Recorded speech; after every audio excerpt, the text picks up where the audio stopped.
Good morning all of you and welcome back to engineering point. हमने lecture first पढ़ लिया था force, और जो लेक्चर नंबर सेकंड है मोमेंट, उसकी भी लिंक मैंने आपको दे दी है। और मोमेंट के अंदर पार्ट फर्स्ट आपने देख लिया होगा अच्छे से और नोट्स आपने बना लिए होंगे। तो पार्ट सेकंड स्टार्ट करने से पहले जो पार्ट फर्स्ट में हमने पढ़ा है उसको मैं वापस में क्या करवा देता हूँ, रिकॉल करवा देता हूँ।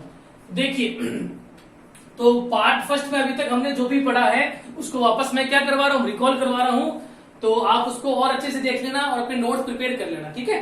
तो देखो, अभी तक हमने जो पढ़ा है पार्ट नंबर फर्स्ट में, थ्योरी पोर्शन लगभग हमने कंप्लीट कर दिया है, ठीक है। कौन सा चैप्टर चल रहा था हमारा? चैप्टर हमारा चल रहा था मोमेंट। कौन सा चैप्टर चल रहा था? मोमेंट। आगुण हमारा चल रहा था, ठीक है। कौन सा चैप्टर चल रहा था? मोमेंट चल रहा था।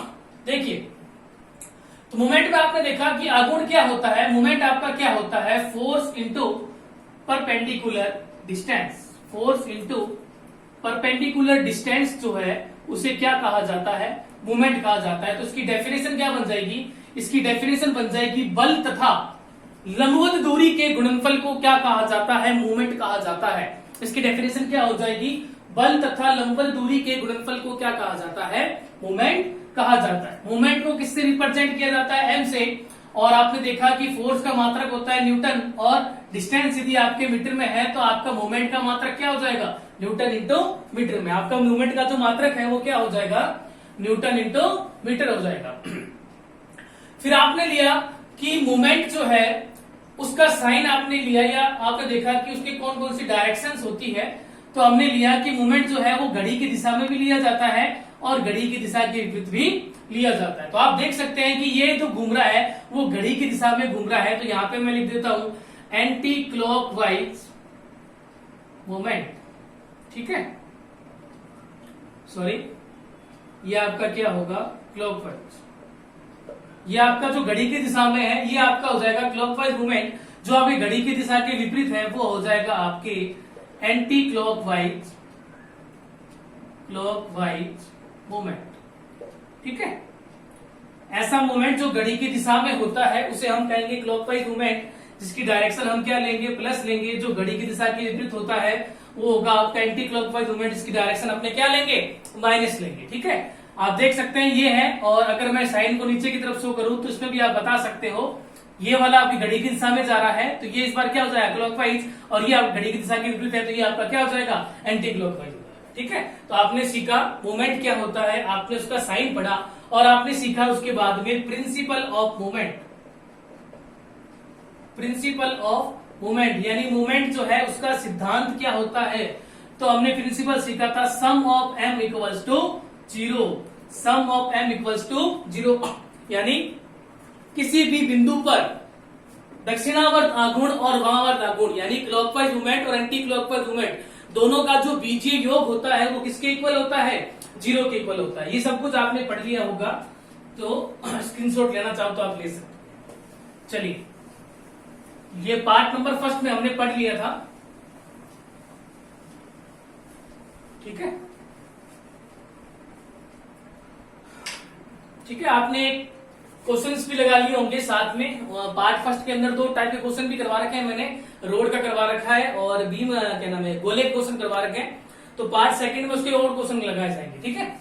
देखिए, एक टॉपिक आपका आता है जनरल कंडीशन ऑफ इक्विलिब्रियम यानी साम्यावस्था की शर्तें। हिंदी में क्या होगा? साम्यावस्था या संतुलन की शर्तें, ठीक है। ये कभी कभी पूछ लिया जाता है कि इक्विलिब्रियम कंडीशन या जनरल कंडीशन ऑफ इक्विलिब्रियम कौन कौन सी होती है। देखो, जनरली इसकी तीन कंडीशन होती है। अगर पार्ट फर्स्ट में ये नहीं है तो हम यहां पढ़ लेते हैं।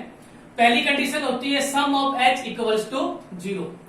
इक्विलिब्रियम की कितनी कंडीशन होती है? तीन कंडीशन होती है। पहली कंडीशन क्या होती है? Sum of H equals to zero. यानी इसका मतलब क्या है कि किसी भी बिंदु पर क्षैतिज बलों हॉरिजॉन्टल फोर्सेस का जो सम होगा वो इक्वल होगा किसका? जीरो के बराबर होगा, ठीक है। जैसे एग्जांपल अपने ले, ये मान लो कोई एक पॉइंट है, ठीक है। यहां पर मान लो F1 लग रहा है, F2 लग रहा है। तो इस पॉइंट पर जितने भी हॉरिजॉन्टल फोर्सेस लग रहे हैं उनका जो सम होगा वो किसके इक्वल होगा? जीरो के इक्वल होगा। यानी F1 उधर जा रहा है तो आप प्लस ले लो, इधर ये F2 माइनस का है क्योंकि ये इधर आ रहा है, बराबर में किसके होगा, 0 के बराबर होगा। ठीक है, तो साम्यावस्था की जो पहली शर्त है वो आपकी क्या कहती है, sum of H equals to 0, यानी किसी भी बिंदु पर क्षैतिज में लगने वाले सभी बलों का बीजीय योग क्या होगा, 0 के इक्वल होगा, या sum of horizontal forces at a point equals to 0। ठीक है, साम्यावस्था की जो दूसरी शर्त होती है वो क्या होती है, समेशन V इक्वल्स टू 0, यानी किसी भी बिंदु पर ऊर्ध्वाधर वर्टिकल में लगने वाले, ठीक है, ये देखो ये एक बल ऊपर जा रहा है और एक बल क्या आ रहा है, नीचे आ रहा है, इन दोनों का जो बीजीय योग होगा, मान लो ये F1 है, ये F2 है, किसी को भी ऊपर वाले को प्लस मान लो, नीचे वाले को माइनस मान लो, इनका भी बीजीय योग होगा किसके, 0 के। ठीक है, तो आपसे पूछी जा सकती है कि साम्यावस्था की शर्तें कौन कौन सी होती है, तो पहली शर्त होती है sum of H equals to 0, second होती है सम ऑफ V बराबर 0, यानी किसी भी बिंदु पर ऊर्ध्वाधर में लगने वाले, वर्टिकल में लगने वाले जितने भी बल हैं उनका सम जो होता है, एल्जेब्रिक सम, बीजीय योग जो होता है वो इक्वल होता है किसके, 0 के। ये आप डेफिनेशन लिख सकते हो। और साम्यावस्था की जो तीसरी शर्त होती है वो क्या होती है, sum of M equals to 0, यानी ये वही है जो हमने पढ़ा है प्रिंसिपल ऑफ मूवमेंट में, यानी किसी भी बिंदु पर दक्षिणावर्त आघूर्ण और वामावर्त आघूर्ण यानी क्लॉकवाइज मूवमेंट और एंटी क्लॉकवाइज मूवमेंट, इनका जो बीजीय योग होगा वो किसके इक्वल होगा, 0 के बराबर।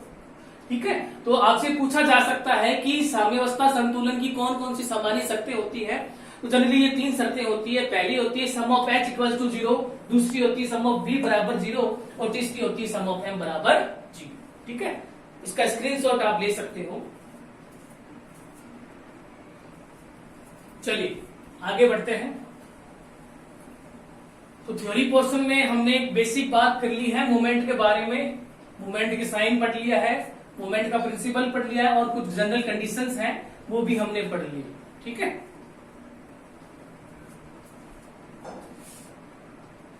देखो मूवमेंट का मेन मतलब क्या होता है, फोर्स इनटू डिस्टेंस। अब आपको कोई भी डायग्राम दे रखा होगा तो उसमें जितने भी बल लग रहे होंगे उन सभी का मूवमेंट आएगा। ठीक है, जितने भी, जरूरी नहीं है कि force into distance only for एक फोर्स के लिए।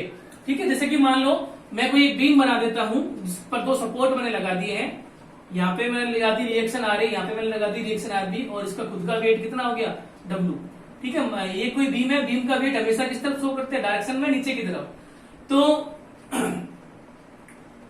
और मान लो मैं यहाँ पे कोई वर्टिकल रिएक्शन लगा देता हूं मैं 10 किलो न्यूटन का, तो इस पूरे डायग्राम में अगर आपसे मैं पूछूं कि फोर्सेस कौन कौन से हैं, तो ये RA भी फोर्सेस है, RB भी फोर्स है, 10 भी फोर्स है और W भी फोर्स है। तो इस मूवमेंट में इन सभी का आता है। ठीक है, तो मूवमेंट का मतलब क्या होता है कि जो भी आपको बीम दे रखा है, जो भी आपको छड़ दे रखी है या गोला दे रखा है, उसमें जितने भी बल लग रहे हैं उन सभी का क्या होगा, मूवमेंट आएगा। और फोर्स और आपको वो डिस्टेंस ट्रेवल मल्टीप्लाई करनी है जो 90 डिग्री का कोण बनाती है, यानी डिस्टेंस आपको ध्यान में रखना है कि हम कौन सी कंसीडर करते हैं, परपेंडिकुलर। ठीक है, 90 डिग्री जहां पे बनता हो वो डिस्टेंस अपने क्या करते हैं, काउंट करते हैं। ठीक है, तो ये बेसिक चीज है जो आप पार्ट नंबर 1 में पढ़ चुके हो। आगे बढ़ते हैं हम। तो उसके बाद में आपने देखा था कि कुछ छड़ के क्वेश्चन मैंने करवा दिए थे, 2 क्वेश्चन मैंने रोड के करवा दिए हैं, तो उसी को अपने लेते हैं। न्यूमेरिकल पोर्शन की मैं बात कर रहा हूं, तो उसमें मैंने आपको बताया था रोड मतलब बात कर रहे हैं अपने किसकी, छड़ की बात कर रहे हैं। ठीक है, तो रोड का जब भी क्वेश्चन आ जाए, छड़ का जब भी क्वेश्चन आ जाए, आपको कुछ नहीं करना है, आपको क्या करना है, sum of M equals to 0 कर देना है, यानी आपको उस क्वेश्चन को मूवमेंट लेके हल करना है। ठीक है, और मूवमेंट कहां पर लेंगे, मूवमेंट लेंगे वहां पर जहां पर वो लैंग्वेज लिखता है कि वो बल संतुलन में है या फिर वो बल क्या है, इक्विलिब्रियम में। ठीक है, वो कह दे कि ये छड़ इस पॉइंट पर इक्विलिब्रियम में है, इस पॉइंट पर संतुलन में है, उसी बिंदु पर आपको क्या कर देना है, मोमेंट ले देना। चलिए, तो इसके कुछ क्वेश्चंस मैंने करवा दिए थे आपको, आज 1-2 क्वेश्चन और करते हैं।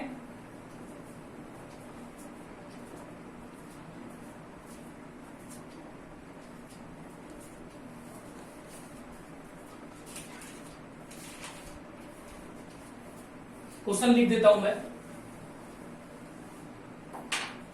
नेक्स्ट क्वेश्चन हम कर रहे हैं, क्वेश्चन कह रहा है, देखो जो इंग्लिश मीडियम के स्टूडेंट हैं उनका ये जो क्वेश्चन है वो आपको मैं ग्रुप में शेयर कर दूंगा। अभी तो मैं हिंदी में ही लिखूंगा क्योंकि मैक्सिमम बच्चे किसके होते हैं, हिंदी मीडियम के होते हैं। क्वेश्चन कह रहा है कि एक मेज पर 10 न्यूटन भार की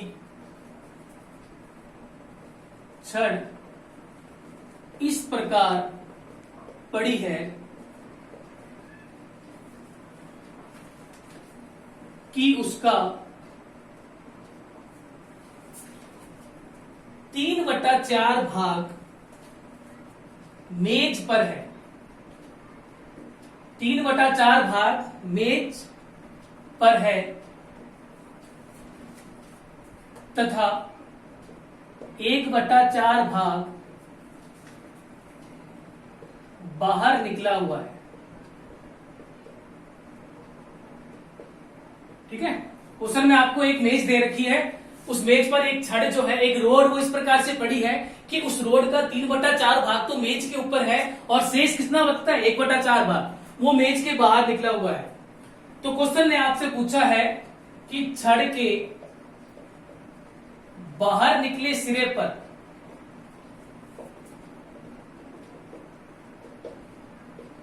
कितना W मैक्स, कितना अधिकतम भार रखा जाए कि छड़ आपकी क्या हो, संतुलन में आ जाए। ठीक है, ये आपका क्वेश्चन।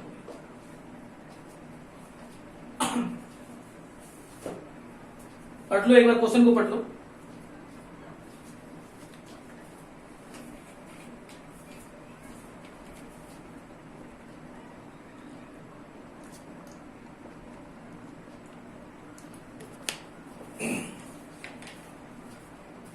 देखो क्वेश्चन पढ़ लिया होगा तुमने, साथ साथ में स्क्रीनशॉट बना खींच लिया करो और बाद में स्क्रीनशॉट बना लिया करो। देखो क्वेश्चन क्या कह रहा है, क्वेश्चन कह रहा है कि एक मेज है, उस पर एक छड़ पड़ी है, उस छड़ का भार कितना है, 10 न्यूटन का।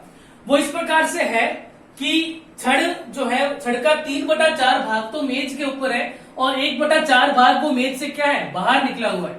तो छड़ के बाहर निकले सिरे पर कितना अधिकतम भार रखा जाए, यहाँ पे W मैक्स रखा है, इसका मतलब कितना अधिकतम भार वहां पे रखा जाए कि छड़ का संतुलन में आ जाए। ठीक है, तो ये क्वेश्चन है। तो छड़ से आपको याद रखना है कि क्या करना है, आपको डायरेक्ट मूवमेंट ले लेना है। तो एक मेज बनाते हैं हम, ये कोई मेज है,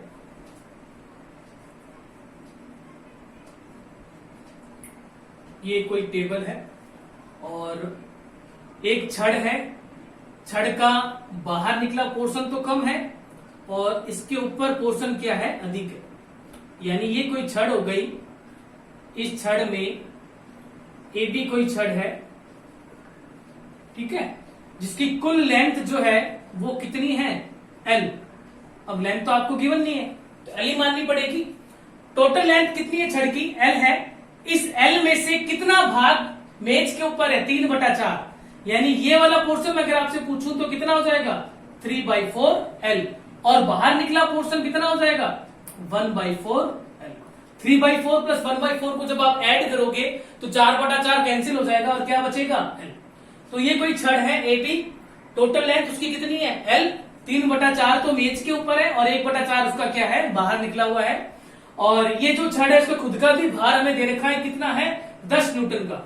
भार अपन कहां शो करते हैं, सेंटर में, और भार की जो डायरेक्शन होती है वो किस तरफ होती है, नीचे की तरफ। ये इसका भार हो गया 10 न्यूटन और भार अगर सेंटर में है तो ये दूरी कितनी होगी, L/2। और फिर ये दूरी भी कितनी होगी, L/2। क्लियर हो क्या भाई, L का आधा कितना हो गया, L/2। अब क्वेश्चन कह रहा है कि छड़ के बाहर निकले सिरे पर कितना भार रखा जाए कि छड़ संतुलन में आ जाए। यानी वो बात कर रहा है कि B पर, यानी बाहर निकला हुआ पोर्शन कौन सा है, B के सिरे पर, सिरे का मतलब B एंड पर कितना W रखा जाए कि छड़ संतुलन में आ जाए। तो आपको क्या करना है, इस W की वैल्यू निकालनी। ठीक है, तो जाहिर सी बात है उसने संतुलन की बात की है तो हम किस पॉइंट पर मूवमेंट लेंगे, हम मूवमेंट लेंगे C पॉइंट। ठीक है, तो यहां पर मूवमेंट होगा तभी तो वो क्या होगा, संतुलन में आएगी। तो ये क्वेश्चन का डायग्राम है, तो एक बार आप देख लो। ये तो आपकी टेबल है,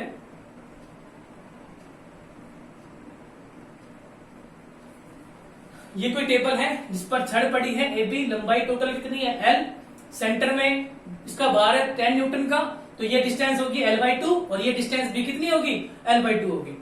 फिर उसने आगे बोला है कि इसका 3/4 पोर्शन तो क्या है, मेज के ऊपर है और 1/4 पोर्शन क्या है, बाहर कितना भार डब्ल्यू को रखा जाए कि छड़ का संतुलन में आ जाए। ठीक है, चलो क्वेश्चन करते हैं अपने। तो देखा, जैसा मैंने आपको बताया था कि कभी भी रोड का क्वेश्चन आ जाए तो आपको कुछ नहीं करना है, आपको मोमेंट लेना है। मोमेंट किस पॉइंट पर लेंगे? हम सी पॉइंट पर लेंगे। तो मोमेंट लेंगे सी पॉइंट पर, इसके नीचे लिखेंगे सी और इक्वल कर देंगे किसके? 0 के।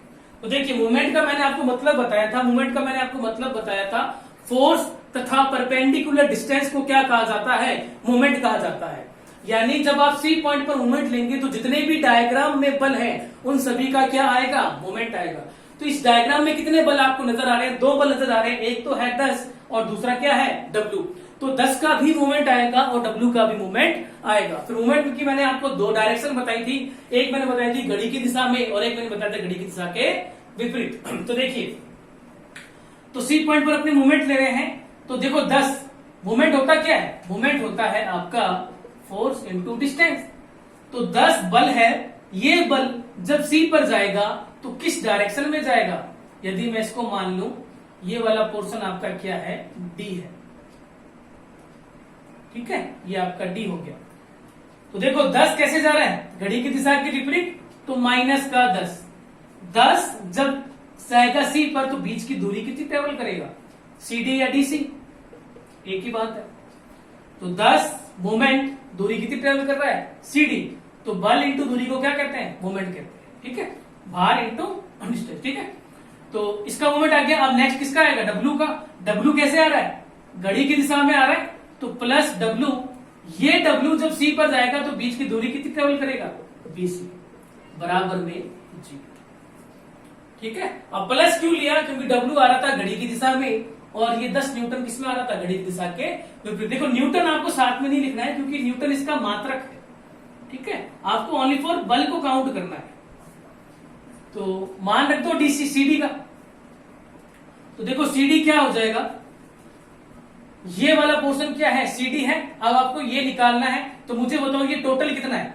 ये टोटल है 3/4L। और इस टोटल में से यदि मैं एडी घटा दूं तो पीछे क्या आ जाएगा? सीडी। यानी मैं 3/4L में से ये वाला इतना पोर्शन घटा दूं तो ये वाला पोर्शन आ जाएगा। तो सीडी की जगह मैं क्या लिख सकता हूं? सीडी की जगह लिख सकता हूं मैं AC माइनस AD। AC की वैल्यू कितनी है? 3/4L माइनस, और AD की वैल्यू कितनी है? L/2। ठीक है, तो CD की वैल्यू आप देख लो, एलसीएम ले लो 4 के पाड़े में 4 एक बार, ऊपर कितना बच गया? 3L। 2 के पाड़े में 4 कितनी बार आता है? 2 बार, गुणा करोगे ऊपर 2L, तो कितना आ गया? L/4। तो CD की वैल्यू हमारे पास में कितनी आ गई? L/4। CD की वैल्यू आपकी, वैसे डायरेक्ट भी आप बता सकते हो, मेरे को तो डायरेक्ट ही पता चल रही है, लेकिन आपको समझाने के लिए थोड़ा सा बड़ा किया। CD की वैल्यू आ चुकी है। अब मुझे वैल्यू किसकी निकालनी है? BC की, और BC की वैल्यू तो यहाँ पे दे रखी है। BC भी कितना है? L/4। ये दोनों मान हम कहां पुट कर देंगे? ये दोनों मान हम समीकरण नंबर जो 1 है उसमें पुट कर देंगे। तो ये डायग्राम मैं रफ कर रहा हूं, अब इसका काम नहीं, स्क्रीनशॉट लेना चाहो तो ले सकते हो। तो रख दो, माइनस का 10 इंटू CD कितना है? L/4 प्लस W, और BC कितना है? L/4 इक्वल में क्या है? 0। ये प्लस उधर जाएगा तो माइनस, माइनस का 10 इंटू L/4 बराबर minus W into L/4। Minus से माइनस गया, L/4 से L/4 गया, तो W की वैल्यू कितनी आ गई? 10। यानी जो छड़ का बाहर निकला सिरा था उस पर अधिकतम कितना बल हम लगाएंगे कि वो संतुलन में आएंगे? तो अधिकतम कितना बल लगाएंगे? 10 न्यूटन का बल। तो ये आपका क्वेश्चन था, सिंपल क्वेश्चन है, आप स्क्रीनशॉट ले लो, फिर एक क्वेश्चन अपने और करेंगे।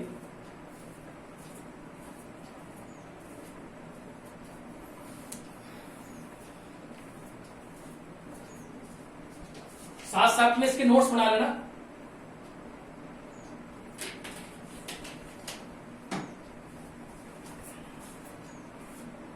चलो, समझ में आ गया होगा। जहां पर भी दिक्कत हो वीडियो को पेश कर लेना और वापस से बैक जाके इसको वापस देखोगे तो वो चीज आपको और अच्छे से समझ में आ जाएगी।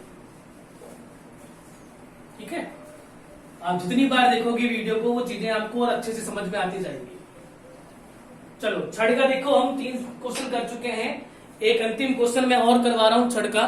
और फिर जाके आपके मूवमेंट में कोई भी क्वेश्चन आ जाए छड़ से रिलेटेड, रोड से रिलेटेड, तो वो आप डायरेक्ट कर सकते हैं। ठीक है, सभी टाइप मैंने कवर करवा दिए हैं। एक क्वेश्चन मैं और करवा देता हूं।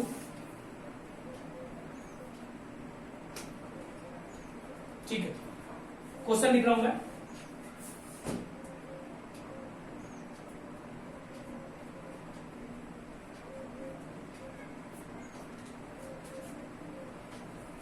क्वेश्चन लिख रहा हूं।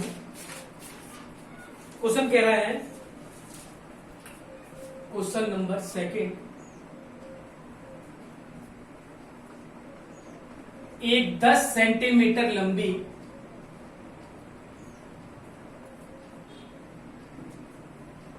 तथा 100 न्यूटन भारी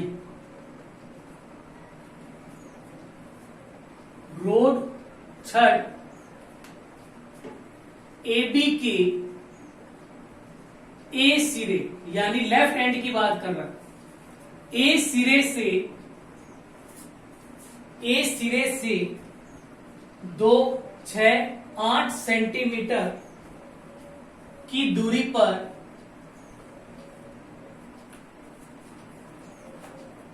20, 40 और 60 न्यूटन के भार लटकाए जाते हैं।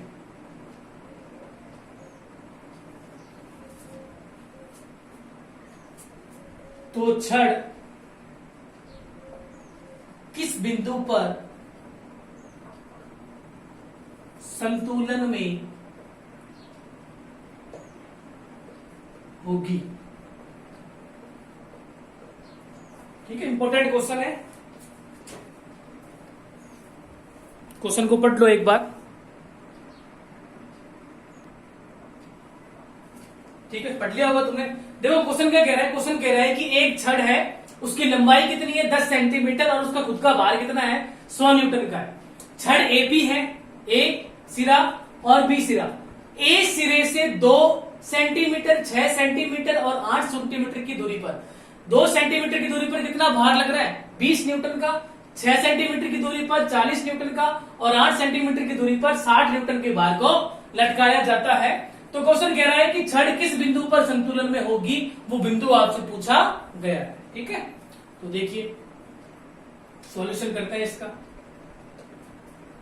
सबसे पहले तो एक छड़ बना लेते हैं, थोड़ी सी लंबी बनाते हैं, क्वेश्चन इंपॉर्टेंट है ये। AB आपकी क्या है, कोई छड़ है और उसकी खुद की लंबाई कितनी है, इसकी खुद की जो लंबाई है वो है आपके 10 सेंटीमीटर। ठीक है, AB आपकी कोई छड़ है, उसकी खुद की जो लंबाई है वो कितनी है 10 सेंटीमीटर है और उसका खुद का भार कितना है 100 न्यूटन का। भार हम शो करेंगे सेंटर में, सेंटर पॉइंट मैंने C माना और डायरेक्शन नीचे की तरफ, ये 100 न्यूटन का क्या है इसका भार है।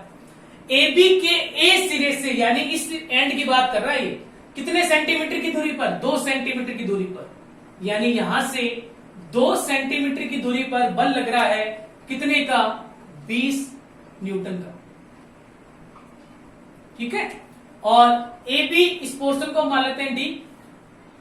ए सिरे से 2 सेंटीमीटर फिर बाद 6 सेंटीमीटर, यानी यहां से कितने सेंटीमीटर की दूरी पर 6 सेंटीमीटर की दूरी पर अगेन एक बल लग रहा है कितने का, वो आपके लग रहा है 40 न्यूटन। ठीक है, कितने का लग रहा है उससे दिख नहीं रहा है, मैं इसी से लिख देता हूं 40 न्यूटन का। इसको मैंने मान लिया E और 8 सेंटीमीटर की दूरी पर, यानी 2 और बढ़ा देता हूं, यहां पे कितने का भार लग रहा है 60 न्यूटन का। कितने का लग रहा है 60 न्यूटन का। तो ये जो पोर्शन है ये कितना हो गया, ये हो गया आपके 8 सेंटीमीटर, ये हो गया F। ठीक है, ये आपका क्या बन गया है, डायग्राम बन गया है। AB कोई छड़ है, कुल लंबाई 10 सेंटीमीटर है, खुद का भार 100 न्यूटन, A से 2 सेंटीमीटर की दूरी पर 20 न्यूटन का भार, A से 6 सेंटीमीटर की दूरी, ये यहां से यहां तक 6 सेंटीमीटर है, कितना भार लग रहा है ये 6 सेंटीमीटर है, 40 न्यूटन का, और ए से 8 सेंटीमीटर की दूरी पर 60 न्यूटन का भार लग रहा है। क्वेश्चन कह रहा है कि यह किस बिंदु पर संतुलन में होगी, वो बिंदु आपसे पूछा गया है। तो देखिए, जब भी इस टाइप का क्वेश्चन आ जाए, आपको वो बिंदु पूछा गया है, तो अपनी मर्जी से कोई भी बिंदु ले लो। तो मान लिया मैंने कि यहां पर एक बिंदु है, उसका नाम हम ले लेते हैं जी, और इस बिंदु पर वो संतुलन में है। इसको मैं सेक्शन से डिवाइड कर रहा हूं, काट रहा हूं, और यहां से यहां तक की जो दूरी है वो कितनी है, x। ये दूरी कितनी है, x पर वो क्या है, संतुलन में है, ये 6 सेंटीमीटर। ठीक है, तो आपसे इस x की वैल्यू पूछी गई है। ठीक है, ये आपका क्वेश्चन। ये अगर नहीं दिख रहा हो तो मैं ब्लैक से ही शो कर देता हूं। ये 20 न्यूटन है और ये है आपका 40। तो हम लिखेंगे रोड छड़ बिंदु जी पर संतुलन में होगी। ठीक है, और जी की दूरी हमने कितनी मान ली, x, यानी जो a से x डिस्टेंस पर है। तो आपको क्या करना है, इस x की वैल्यू आपको निकालनी है। तो मैंने आपको बताया था, जब भी छड़ का क्वेश्चन आ जाए, जिस बिंदु पर वो संतुलन में होती है, उसी पॉइंट पर आपको क्या करना है, मोमेंट लेना है। तो किस पॉइंट पर मोमेंट लेंगे, जी पर। तो लिखेंगे m मोमेंट और g equals to 0। G point पर मोमेंट लेंगे और इक्वल कर देंगे किसके, 0 के। अब मुझे बताओ, इस पूरे डायग्राम में कितने बल आपको नजर आ रहे हैं, एक 20 है, 100 है, 40 है, 60 है, टोटल आपके 4 बल आपको नजर आ रहे हैं। इन सभी का क्या होगा, मोमेंट आएगा। ठीक है, तो देखो, सबसे पहले कोई भी डायरेक्शन चूज कर दो, लेफ्ट कर दो या राइट कर दो, सारे बल को किस तरफ लेके आना है, लेके तो जी पर ही आ रहा है। उधर से करते हैं। तो सबसे पहले देखो, उधर से कौन आएगा, 60 न्यूटन का बल घड़ी की दिशा में। अब देखो, 60 न्यूटन का बल जो है, जब ये जी पर जाएगा, तो आपको पता है कि वो दूरी कितनी ट्रेवल करेगा, जीएफ। दूरी कितनी ट्रेवल करेगा, जीएफ। अब जीएफ की वैल्यू आप डायरेक्ट बता दो कितनी होगी, यानी वो ये दूरी ट्रेवल करेगा। मुझे बताओ, ये यहां से लेके यहां तक कितना है, 8 सेंटीमीटर, और ये कितना है, x। तो ये कितना हो जाएगा, इस 8 में से मैं x घटा दूंगा तो ये डिस्टेंस आ जाएगी। तो 7 दूरी कितनी ट्रेवल करेगा, 8 माइनस इस 60 का मूवमेंट आ गया। नेक्स्ट कौन है, 40, ये भी घड़ी की दिशा में, तो प्लस 40। ये 40 जब जी पर आएगा तो बीच की दूरी ट्रेवल कितनी करेगा, ये मुझे बताओ, ये टोटल कितना है, ये टोटल है आपका 6 सेंटीमीटर। इस 6 में से यदि मैं x घटा दूंगा तो ये आ जाएगा। तो 6 में से x घटा दो, ये वाली डिस्टेंस आ जाएगी। तो कितनी हो जाएगी, 6 माइनस x। क्लियर है क्या।